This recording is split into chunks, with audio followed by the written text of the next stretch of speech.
All right, so it was around the turn of the century, and I found myself in the middle of a full-blown quarter-life crisis. I had dropped out of school, really as a way to get out ahead of, getting officially kicked out. Moved back home with my parents, and was working more or less full-time as a bartender at a TGI Fridays in the San Fernando Valley.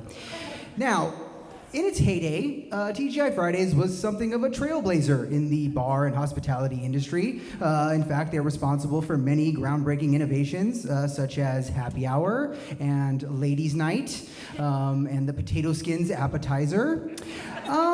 And they're also kind of a pioneer in what is known as Flair bartending, which is an aggressively flamboyant style of bartending, immortalized in the 1987 film Cocktail, in which Tom Cruise plays a young, hotshot bartender who develops and uses his bottle-flipping shenanigans at the TGI Fridays flagship store on the Upper East Side of Manhattan. Now, after this, I guess you could call it a peak, the popularity and awareness of Flair bartending in the zeitgeist went into a precipitous decline,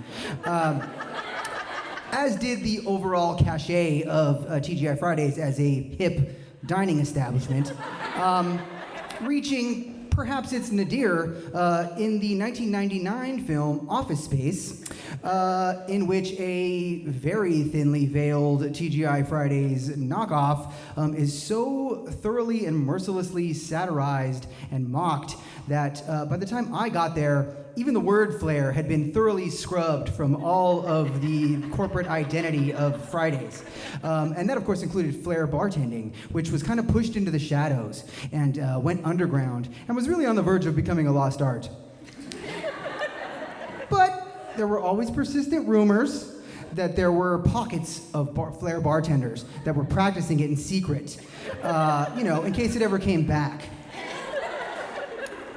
Those rumors were validated in 2005 when corporate announced, to very mild fanfare, the 2005 TGI Fridays Regional Bar Flair Championships. An event, grand spectacle, in which one person from each of the stores in the Southern California region would be invited to compete against each other in an all-day extravaganza of bartending tomfoolery. I signed up for this immediately. Partly because, I literally had nothing else going on in my life at the time, but also because it seemed like a fun and mostly harmless way to express myself in a semi-theatrical manner. And so I was given 3 months to prepare for this, and true to form, I didn't do any kind of meaningful preparation until a couple of weeks before the event. And my training regimen consisted almost entirely of getting drunk and or high and watching, key scenes from Cocktail at half speed. That notwithstanding, I picked up a couple of tricks. I could do a tin flip, in which you flip the cocktail shaker off of the bar and catch it behind your head. I could flip a bottle to a pour, as we say in Flair bartending parlance. And I could do another trick where I would throw the shaker behind me like this and catch it behind my back, sometimes. And so, despite this impressive repertoire, when the tournament came around, I was feeling a little bit underprepared. But then I told myself, you know what, who's even gonna be here, And I was expecting a smattering of, Flair bartending nerds and, the usual assortment of suburban barflies that you tend to see at a TGI Fridays at 3 p.m. on a Monday. But I get there, and apparently they've done quite a bit of publicity for this event because the place was packed, all right? The restaurant was full. It was 5 deep at the bar. They were doing 2-for-1 drink specials and all-you-could-eat Jack Daniel's appetizers all night. The place was nuts. And, some coworkers and frenemies of mine had showed up without telling me they were going to do so. And there was a camera crew there, and they were videotaping the event for a broadcast on closed-circuit television to the entire restaurant and also to every participating store in TGI Fridays store in North America. So there was quite a sizable audience for this. And at that point, I began to worry. And that worry kind of escalated into outright panic when we got started in the event, and I got my first look at the competition. these were some seriously badass individuals who took Flair bartending extremely seriously, all right? And they were all coming out, and they had these really elaborately choreographed routines that were set to music, and a dazzling array of tricks, right? They were flipping multiple bottles at the same time, and they were doing this trick where you would throw the bottle up and then catch it on their foreheads, and they were setting things on fire and stuff like that. And this one young woman, she came out and she was amazing, and her routine was set to that Rihanna song that was like all the rage at the time, and Replay, I believe it was called, and she just came out and just murdered. And she had a routine where she culminated with, she threw 3 maraschino cherries up in the air and then caught them on a spear that she had wedged between her teeth. 1, 2, 3.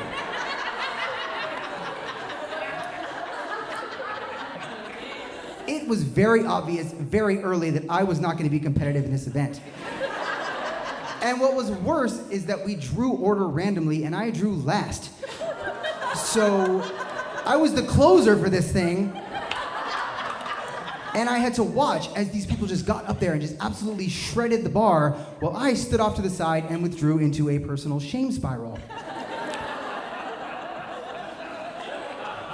Second to last competitor, guy before me, he gets up there and he looks like the human embodiment of Flair bartending. He is buff. He is like tattooed. He's like sleeved up on like both arms, and he has a man bun, and he's extremely attractive. Just a beautiful person, and like his name's Esteban, so he's like even a little bit more Latino than me, and he gets up there and he just destroys, and he's flipping multiple bottles at the same time, and his routine is set to the Beastie Boys. You gotta fight for your right to party.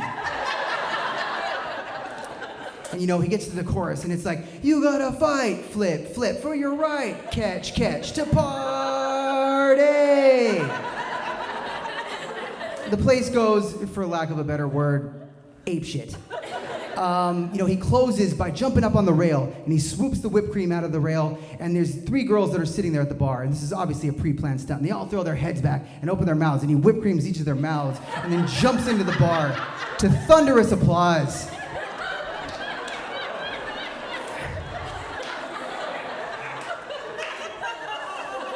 And I'm standing there, and I go over to my manager, Scott, and I'm like, yo, I can't do this. Like, I'm sorry, I'm not gonna do it. You gotta get me out of this. I'm not gonna go out there. And he's like, what? Like, what are you talking about? Like, you have to. Like, you're our representative. Like, I repped you. And I was like, I don't care. Like, I can't do this. I can't follow this guy. Like, I'm gonna go out there. I'm gonna make a fool out of myself. And he's like, all right. I'm like, just tell him I'm sick. Like, I'm not doing it. And he's like, fine. And I see this look come over his face. And it's a look I'm very familiar with at that point in my life. And it's a look of disappointment. And, I've seen that look many times in my life. I've seen it on the faces of my parents when I told them I was dropping out of school. I've seen them on the face of various employers that I had, of jobs that I was either fired from or quitting. I'd seen it on the faces of girlfriends who were dumping me for something that I did or I didn't do. And, I realized that this is my MO, right? I'm really good at starting things, and I'm really good at getting into things with enthusiasm and with gusto, but then when it gets tough and when you have to do the work, I bail. And then maybe, just maybe, that's why I was, working at this restaurant, and my life was basically going nowhere at that point. And so I was like, you know what? I'll do it. Thank you.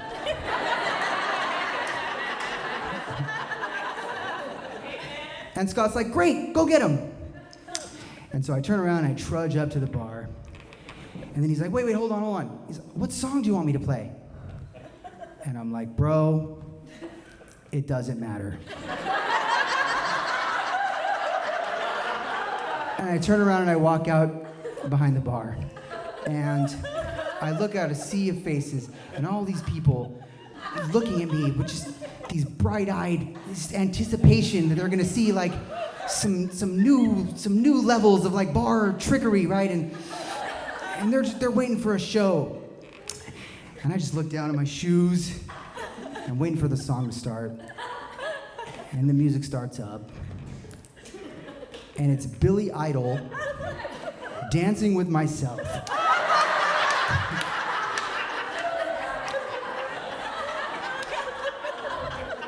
And so I kind of smile, and then I just start laughing. And I start tapping my foot, just kind of giving one of these, getting into the flow. And then I launch into 3.5 minutes of what can only be described as an absolute mockery of the art and craft of Flair bartending. Nothing goes right. I try to do my flip, and I hit myself in the face with a tin. I try to flip a bottle, it lands, nozzle side down on my wrist, but I'm in it now, right? And I'm kind of all over the place, but I'm doing it with energy. I'm doing it with gusto. I'm getting bar mixes and alcohol over myself and all over everybody in the front row.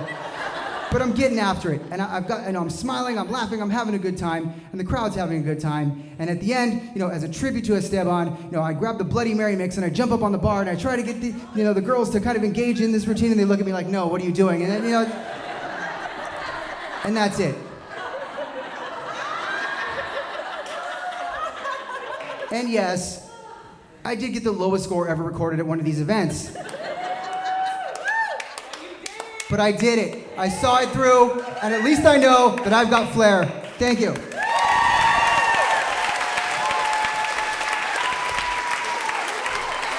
Tim Lopez.